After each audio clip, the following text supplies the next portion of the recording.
Shalom.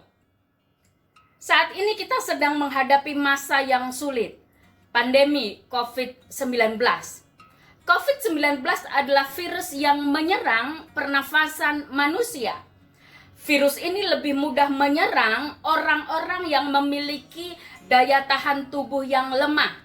Salah satu di antaranya adalah kaum lansia. Orang-orang yang memiliki usia 60 tahun ke atas rentan untuk diserang oleh virus ini. Kenapa?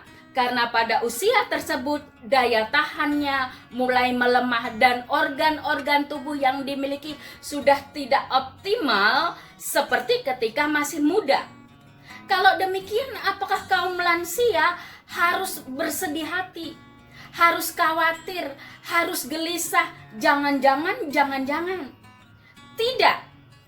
Kaum lansia harus tetap optimis dan semangat. Kenapa?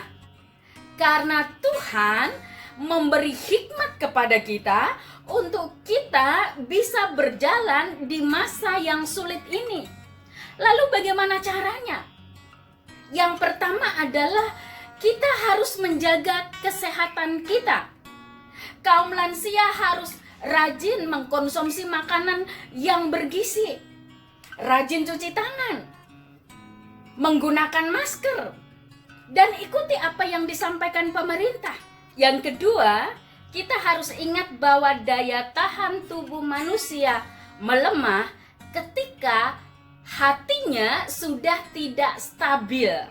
Artinya adalah sebagian besar penyakit itu disebabkan karena kondisi hati. Kemudian pertanyaannya adalah bagaimana menjaga supaya hati kita ini tetap damai, tetap nyaman di tengah pandemi seperti ini. 1 Tesalonika 5 ayat 18 memberi nasihat kepada kita semua.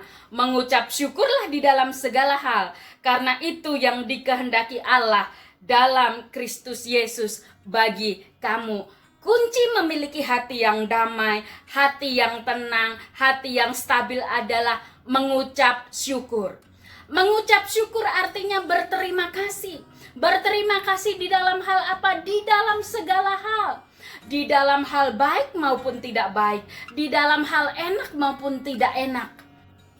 Seringkali orang mengucap syukur kalau hal baik dan enak kita rasakan. Tetapi ketika yang tidak baik dan yang tidak enak itu kita rasakan, kita tidak mengucap syukur.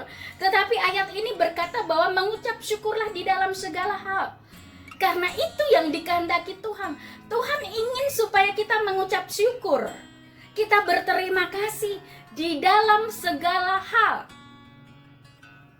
Bersyukurlah kalau mungkin kita nggak boleh sering keluar. Bersyukur, ada tujuan Tuhan yang baik untuk itu.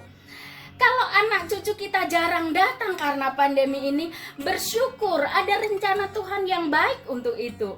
Kalau kita disuruh rajin cuci tangan, bersyukur karena Tuhan bekerja untuk itu. Kalau kita harus pakai masker yang ribet, bersyukur karena Tuhan juga bekerja di dalam hal itu.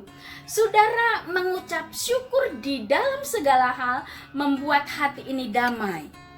Orang yang mengucap syukur, orang itu adalah orang yang memiliki hati untuk menerima segala keadaan yang diizinkan Tuhan terjadi atas hidupnya. Orang yang bersyukur juga adalah orang yang mengakui kebesaran Tuhan atas hidupnya. Kenapa? Karena pada masa yang sulit dia bersyukur, itu berarti dia percaya Tuhan bersama-sama dia dan akan menolong dia. Jadi pada masa yang sulit ini, khususnya kaum lansia, jangan gelisah, jangan takut, jangan khawatir, bersyukur, berterima kasih buat semuanya. Maka kita akan memiliki hati yang tenang. Amin. Tuhan memberkati.